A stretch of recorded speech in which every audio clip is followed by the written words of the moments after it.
Hello, Matthew here, the manager of the Asgard Thunder. My love for the NFL started when I used to watch the highlights on Channel 4 in the late 80s and early 90s. I remember watching the New York Giants and the Washington teams and the Packers, and it was mainly the colours of the jerseys that really stood out for me there. I really loved the red in the Washington football team uniform way back then, and it still remains one of my favourite uniforms to this day. It's probably the only red jersey in any sport that I actually like. It's the maroon throwback one is the one that I really like nowadays. I wasn't really big into soccer or football, and I love different sports such as basketball, baseball, and American football.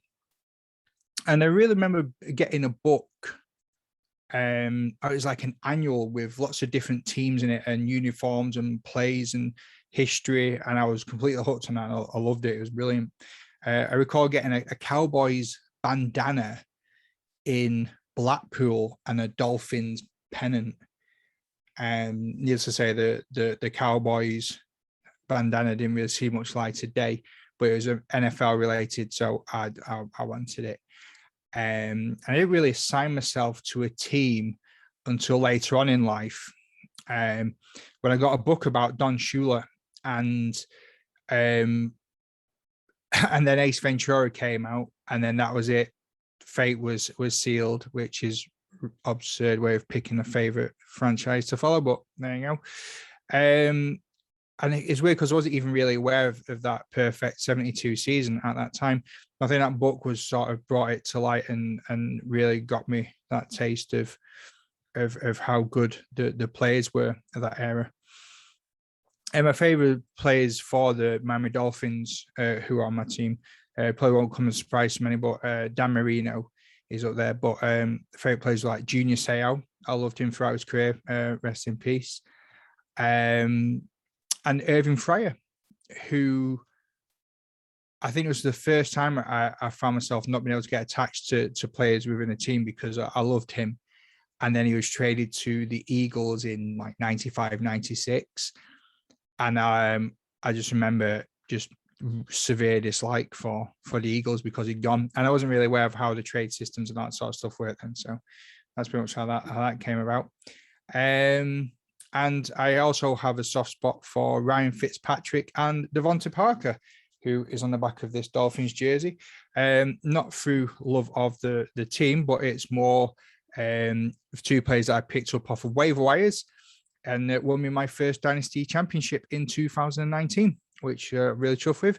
So these are my favorite type of fantasy players, I suppose. Those hidden diamonds that nobody drafts, that sort of come out of nowhere, and for 6 to 8 weeks are just absolute fantasy gold for your team, and everyone wants them, and you get that envy that people didn't get them or start to inquire about them after you picked them up. The undrafted heroes, so it's like your Darren Wallers, Robert Tonyans, and Devonta Parker, and your Fitzpatricks. More about my NFL history, well, American football history. I used to have a London Monarchs jersey, but I don't remember seeing any of like NFL Europe games. I think it was the 1995 one. It kind of looked like it would belong in a Barcelona football jersey sort of thing. Some favorite American football stories. I don't actually really have anything to do with the sport itself in a way. I won a trip to Ibiza back in 2001 with Key 103 radio station in Manchester. And we were assigned just random people as our roommates. And I was roommating with a guy called Brian Summerfield. Really, really fun chap. Great time with him. And it turned out he was a running back for the Manchester All-Stars. And when we were in the airport on the way home, Brian spots Vernon Kay, the TV presenter from Bolton, walking through the airport, and immediately starts giving him grief, just heckling him, calling him all sorts of names that you can't repeat on a family-friendly TV show. And I just went red. I was so embarrassed. I was like, oh my word, this is going down in the middle of like Ibiza airport. And I thought I was going to have to break up a fight. And then Vernon starts giving him grief back. And they start making moves towards each other, and they give each other this massive bear hug. And then discovered that Vernon was wide receiver on the All-Stars, and they played together, which was a huge sigh of relief, because I really didn't want to get stuck in the middle of a brawl between a TV celebrity and this guy that I'd known for a week. My love for fantasy football has come around because I love fantasy sports, really. The art of building a team based off players that I love, like sort of like creating an ultimate team, not a sponsor, to create this powerhouse squad, I suppose, of favorite players you like. And fantasy sports allows me to do that in a competitive and fun environment. And it also combines my love and passion of analytics and numbers with a hobby as well, which is pretty cool. I love researching teams and players.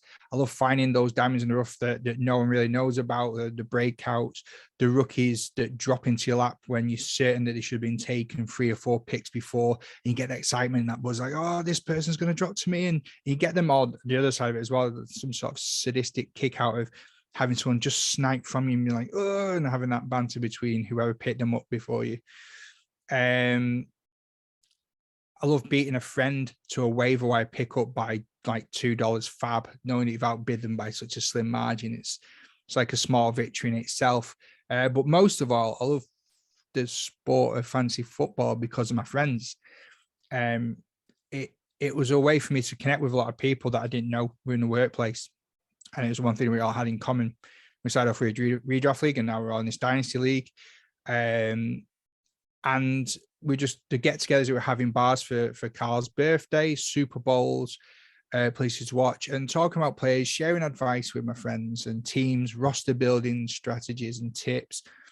And it's more entertaining to rooting for your own team for me. Well, it will be for being a Dolphins fan, because there's not been anything to cheer about for so long. But these sort of players become my new heroes to root for.